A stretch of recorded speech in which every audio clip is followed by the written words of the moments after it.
SC part first mathematics. आज हम देखिए एक नया टॉपिक पढ़ाने जा रहे हैं। ठोस परिक्रमण ठोसों के आयतन तथा पृष्ठ, volumes and surface of solids of revolution. ठोसों के आयतन का पृष्ठ पेपर्स पर में तो अपने सिलेबस में नहीं है, एवं त्रिकाल समाकलों का अनुप्रयोग। तो देखिए इस बारे में हम चर्चा करेंगे आज। Volumes of surface of solids and applications of the triple integral. तो देखिए यहाँ इस टॉपिक के बारे में आपको बताऊं। सबसे पहले हम वॉल्यूम, ठोस परिक्रमण का आयतन, volume and solid of revolution, volume of solid of revolution के बारे में हम बात करेंगे। तो देखिए यहाँ हम थोड़ा सा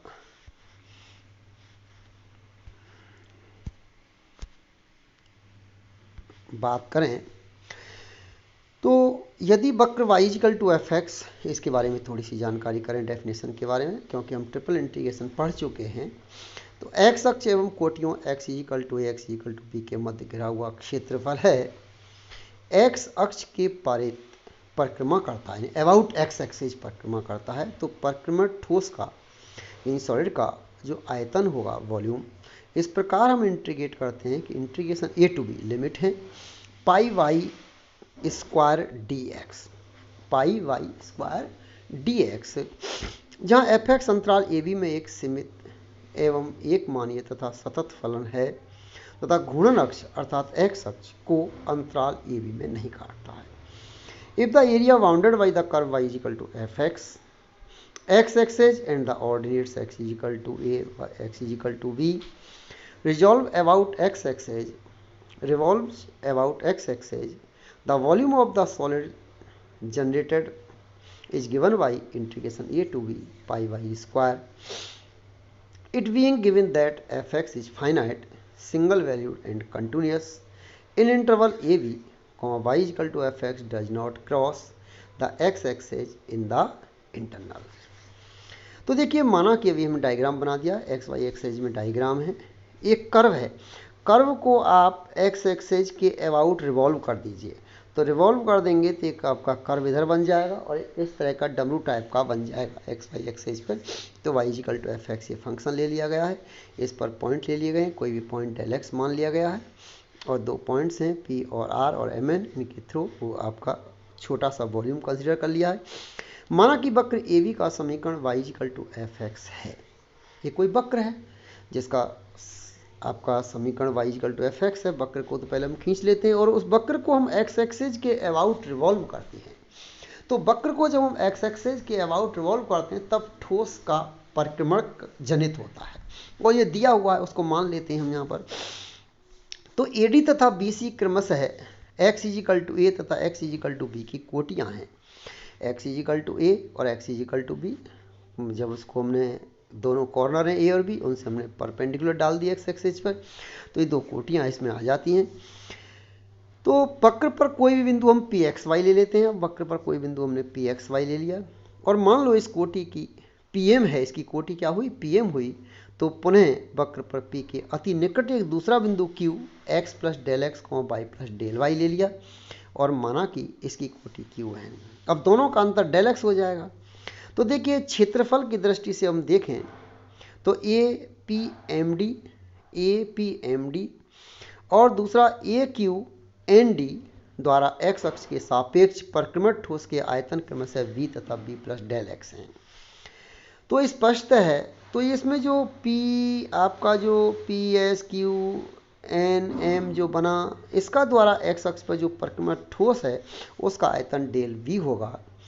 P m equal to y है, q n equal to y plus del y है, तो m n equal to del x है। तो अतः आयतन पी आर एन एम द्वारा जो परिक्रमण ठोस है उसका जो आयतन होगा पाई वाई स्क्वायर डेल एक्स, क्योंकि डेल एक्स तो उसकी लेंथ हो जाएगी, मतलब डेप्थ हो जाएगी, और पाई वाई स्क्वायर उसका एरिया हो जाएगा, सर्किल जो जनित होगा।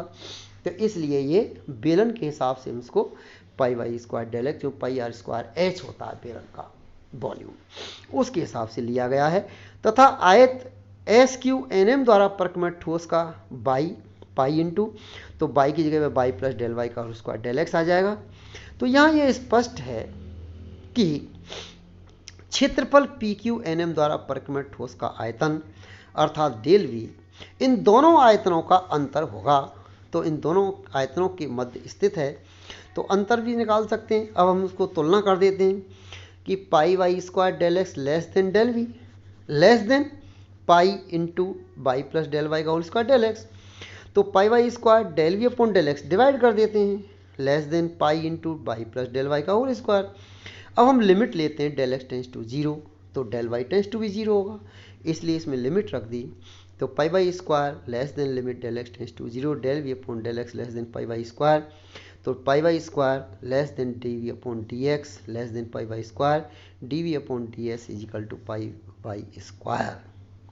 अब x इजिकल टू ए तथा x इजिकल टू बी सीमाओं के बीच है, ये समीकरण नंबर 2, इसलिए इनके सापेक्ष समाकलन करने पर integration a to b pi y square d x equal to integration a to b d v upon d x equal to integration a to b d v equal to b a to B.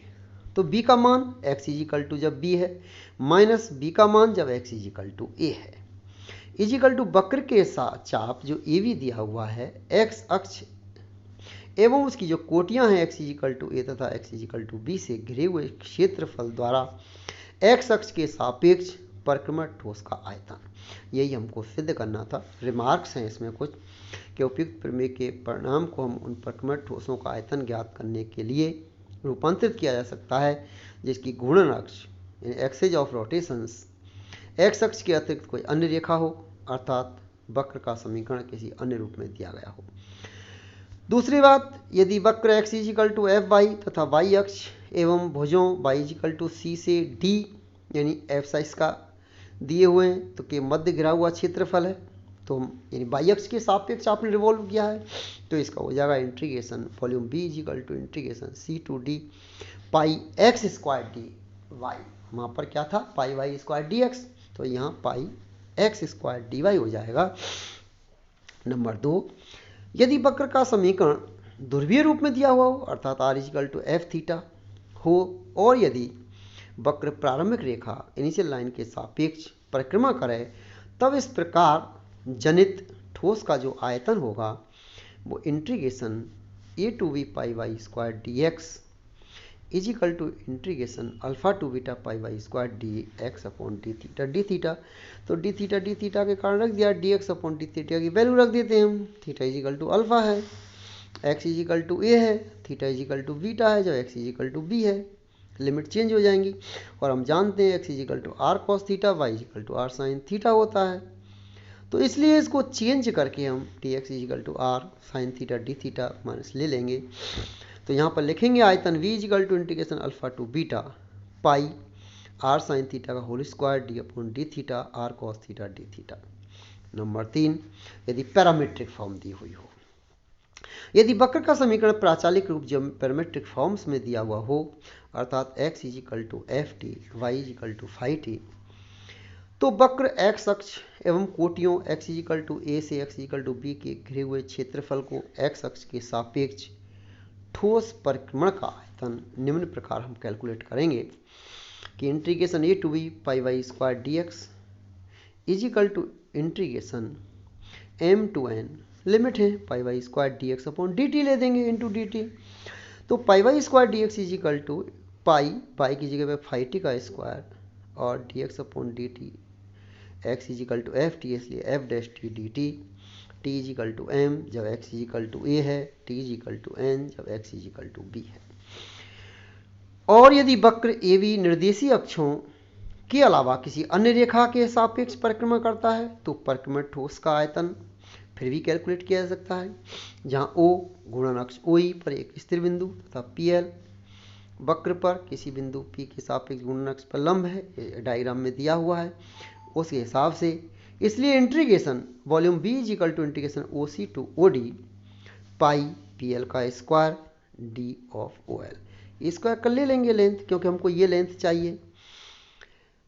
और next, यदि वक्र y equal to f x x अक्ष के बजाय इसके समानांतर किसी रेखा y इक्वल टू सी के सापेक्ष परिक्रमा करता है तो परिक्रमण ठोस का जो आयतन होगा v equal to integration a to b pi y minus c का होल स्क्वायर dx, क्योंकि यहाँ वक्र के किसी बिंदु की जो घूर्णन अक्ष की लांबिक दूरी है वो y माइनस सी होगी, क्योंकि c से ऊपर लिया गया है, x अक्ष से c दूरी पर लिया गया है।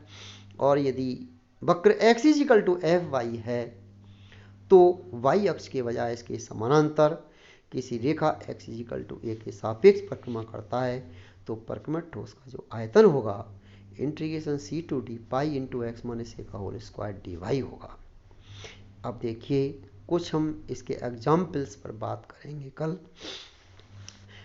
महत्वपूर्ण बिंदु है कि यदि घूर्णन अक्ष के सापेक्ष सममित है तो घूर्णन अक्ष के एक तरफ के क्षेत्रफल द्वारा परिक्रमण ठोस का आयतन वही होगा जो इसकी दूसरी तरफ के क्षेत्रफल द्वारा परिक्रमण ठोस का आयतन है। अतः पूर्ण क्षेत्रफल द्वारा परिक्रमण ठोस का आयतन इज इक्वल टू घूर्णन अक्ष के एक तरफ के क्षेत्रफल द्वारा परिक्रमण ठोस का आयतन।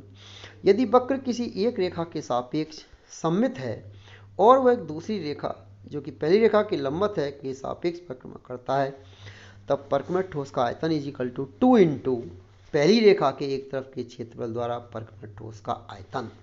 ये हम ले लेते हैं, इस तरह हम इसको कर देते हैं। तो हमको आज मैंने जो टॉपिक्स दिया है उस पर हमको ध्यान से इसको हम पढ़ें। तो परिक्रमण ठोस के जो आयतन के बारे में हमने आपको आज समझाया है उसके बारे में आप इन चीज़ों को पढ़ेंगे। कल मैं इसके बारे में इसके सारे एग्जाम्पल्स आपको कराऊंगा और इन एग्जाम्पल्स के द्वारा हम ये बताएंगे, कोशिश करेंगे कि किस तरह परिक्रमण ठोस का वॉल्यूम कैलकुलेट किया जाता है। मेन चीज़ ये है आपको एक्सेज पकड़ना है, किस एक्सेज के अबाउट इसको रिवॉल्व किया जा रहा है। एक्स एक्सेज के अबाउट रिवॉल्व किया रहा है या वाई एक्सेज के अबाउट रिवॉल्व किया जा रहा है। एक्स एक्सेज के अबाउट है तो integration a to b pi y square d x, y axes के अबाउट है तो integration c to d pi x square d y लिया जाएगा। ये ध्यान रखेंगे। इसी के साथ फिनिश करते हैं। अच्छा लगे तो ज़रूर इसको सब्सक्राइब करें और कल फिर से दूसरा हम लेंगे, इसमें एग्जाम्पल्स को कंसिडर करेंगे। ओके।